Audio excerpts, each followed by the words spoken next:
When you mention concentration camps, most people immediately think of World War II and the Nazis. However, this story is different.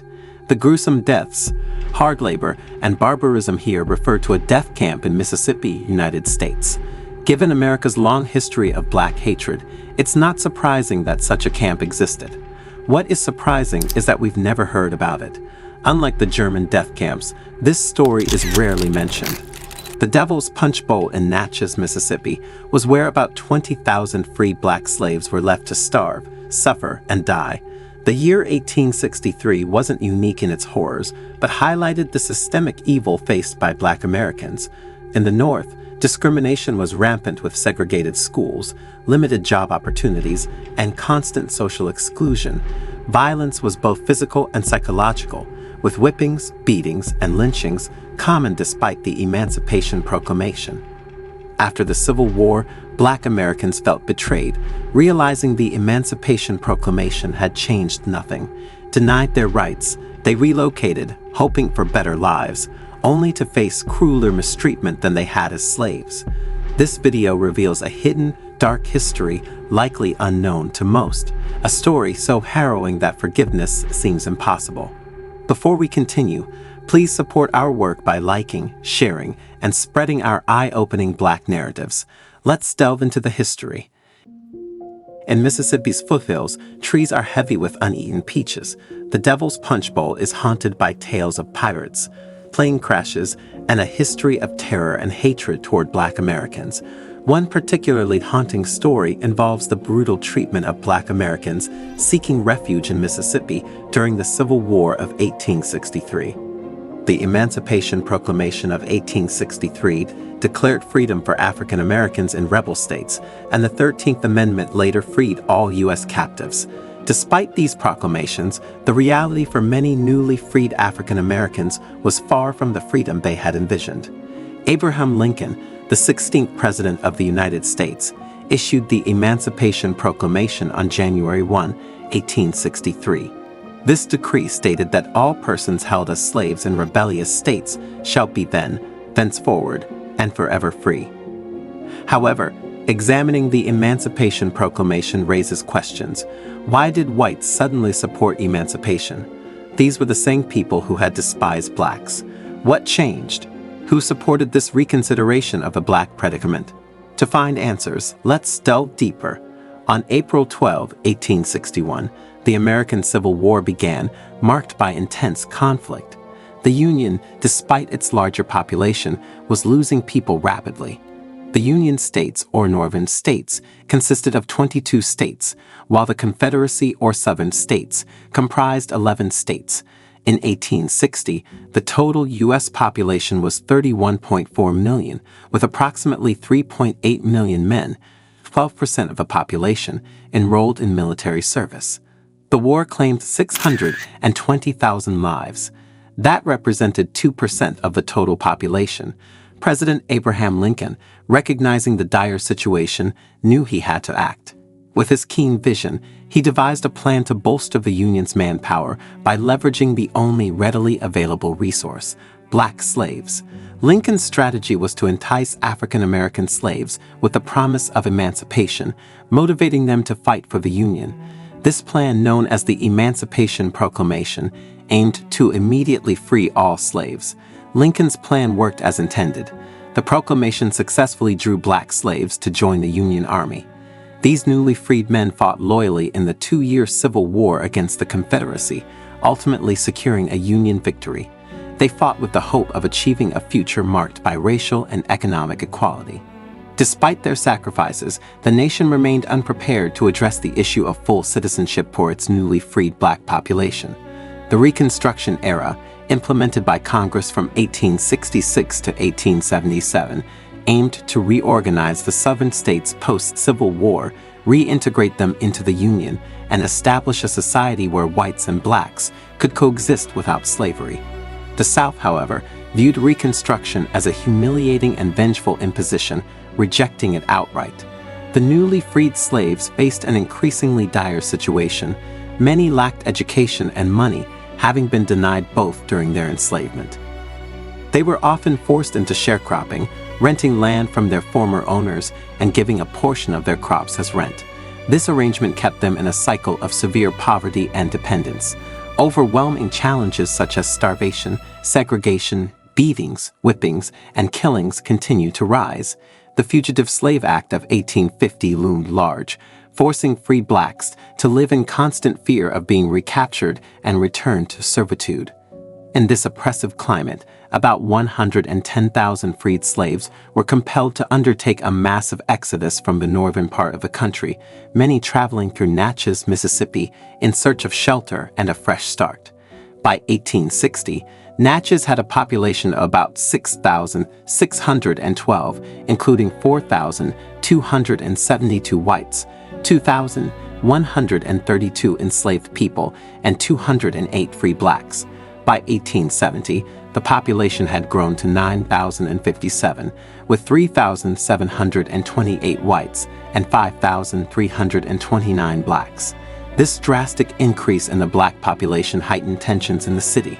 The residents of Natchez, resentful that their former property was now free, called upon the lingering Union troops to devise a merciless solution: the Devil's Punch Bowl.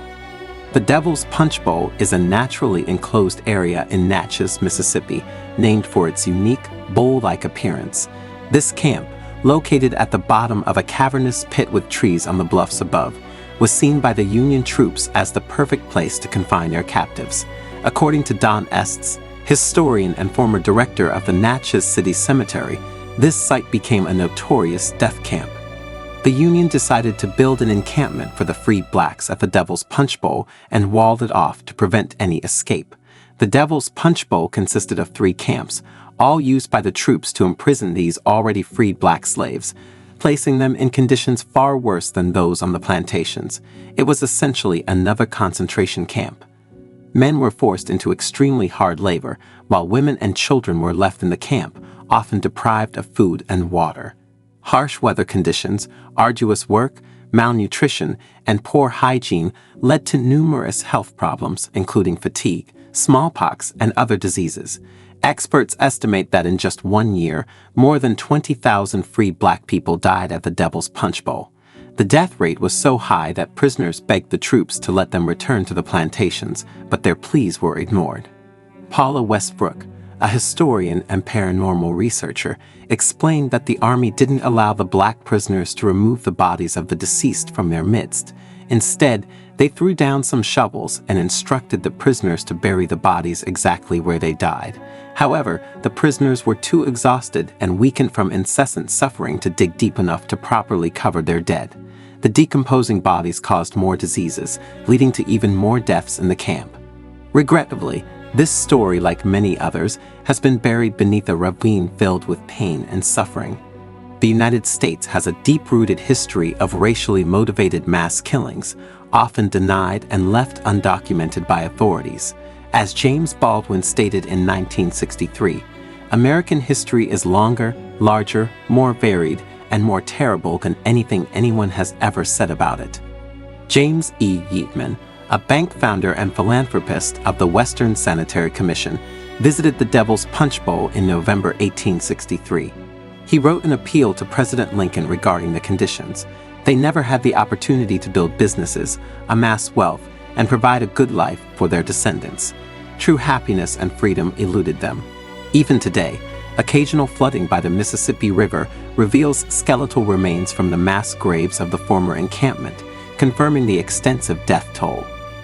Further evidence of the atrocities in the camps can be found in the bluffs of the Devil's Punch Bowl, known for their abundant wild peach groves that remain untouched by locals. This eerie phenomenon persists because the descendants are acutely aware of the heinous acts committed by their forebears. Despite attempts to reshape the narrative in their favor, the truth remains undeniable. Consuming fruits fertilized by the flesh and blood of innocent humans is too grotesque to contemplate.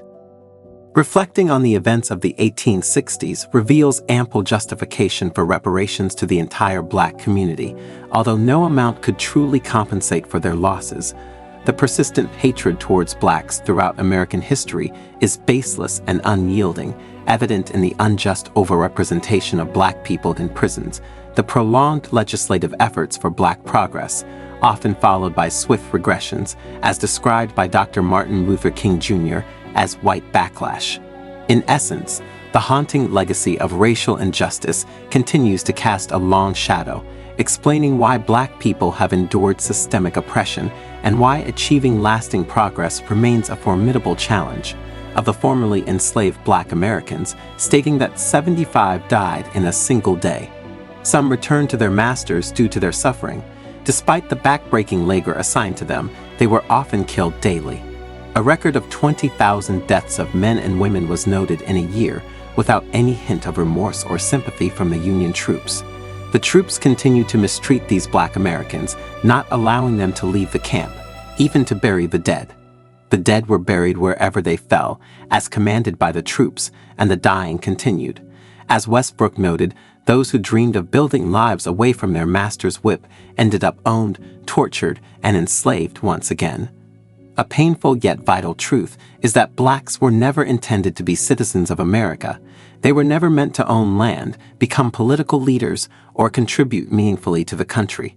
In the eyes of many Americans, blacks existed solely to serve and enrich white enslavers, to be the property of those who could afford them, and to serve as collateral for securing more enslaved people. This belief was so entrenched that the Confederate States fought vehemently to preserve the institution of slavery.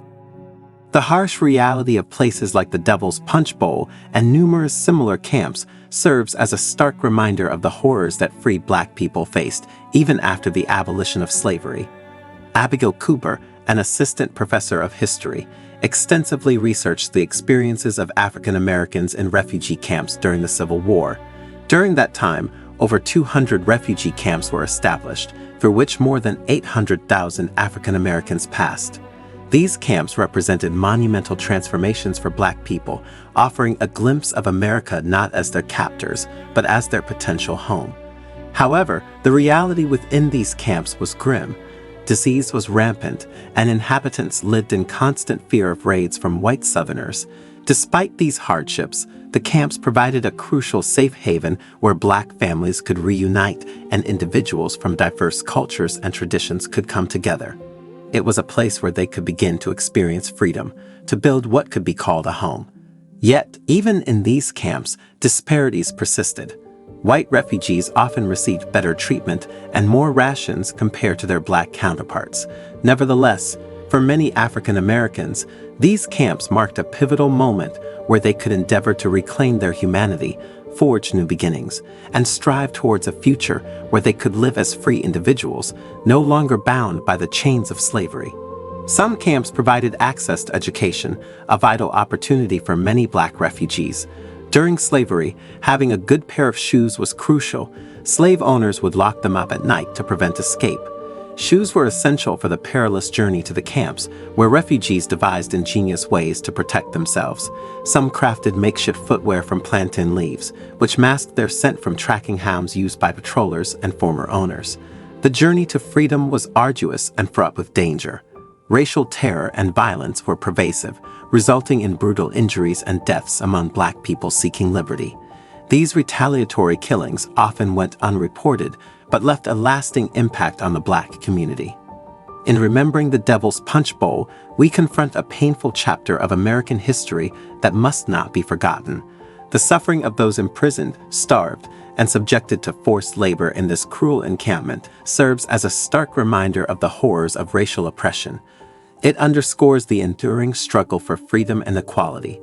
Reflecting on these events brings to mind the words of Martin Luther King Jr., "Injustice anywhere is a threat to justice everywhere." This sentiment reminds us of our interconnectedness and the collective responsibility to acknowledge the past, pursue justice, and work towards a future where every individual is treated with dignity and respect.